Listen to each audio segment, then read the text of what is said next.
Have you ever heard the phrase, love is blind? If we think about that for just a second, we'll clearly come to see that that just can't be right. We often use that statement as a way of saying, we'll look over your faults. But the statement by definition means you want to be able to see the good or the bad. You want to be able to see the personality or anything that makes them a unique individual. G.K. Chesterton has a quote that says, love isn't blind. That's the last thing it is. Love is bound. And the more it is bound, the less it is blind. That means that love is bound to the betterment of the person. It is bound to the good of a person. I would imagine that a number of us who's sitting here would say, yeah, I know I'm not perfect, and I want to be better. If we were to surround ourselves with people who say, no, you're good just as you are, what good would that be? Proverbs 27 says this in verse 5 and 6. Better is open rebuke than hidden love. Faithful are the wounds of a friend. Profuse are the kisses of an enemy.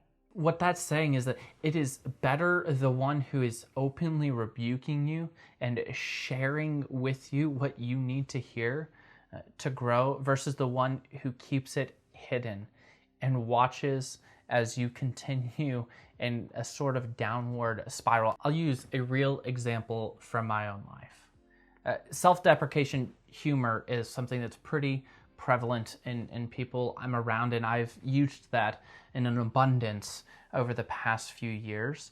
And particularly over the last 6 months, it came to a point of realizing, hey, this isn't good. These things aren't funny. I don't want to laugh at these things. And that came about by other friends saying, hey, why are you saying that? Why are you making that joke?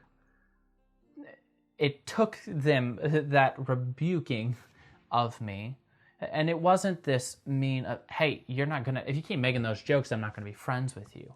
It was, brother, out of my love for you, these jokes are not helping you. These jokes aren't pushing you closer towards Christ.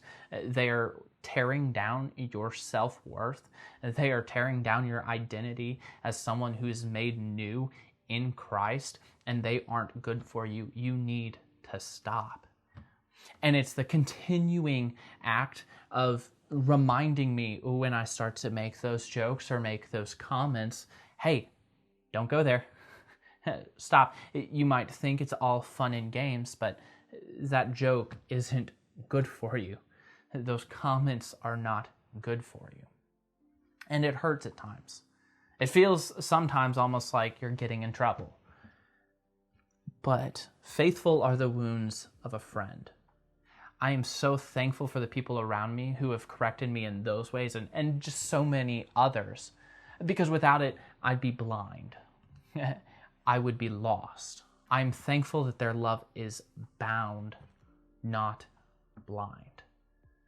The beautiful thing of how Jesus has rescued us is that he meets us where we're at, but he doesn't leave us where we're at. If he left us where we're at, the gospel would be lost. There would be no change in our life, and there would be no hope for the future. But instead, he said, come and follow me. And he said, you've got to deny yourself. You've got to take up your cross. He said, there's going to be people who are going to hurt you. It's not going to be easy. But follow me, and I will give you a reward. I will give you life. And there's a continual process of rebuking in our relationship with Christ. But faithful are those wounds. Faithful are those rebukings. Those are what keep us moving forward and in a relationship growing closer towards Christ. So let me ask you this.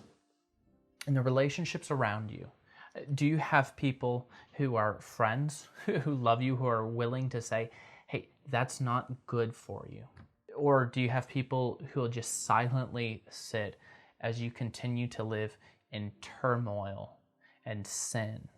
If you're not sure what that looks like or how to receive those rebukes well or how to give those rebukes well, let us know in the comments or send us an email. We would love to have that conversation with you, and we would love to help you love others Well, because love isn't blind.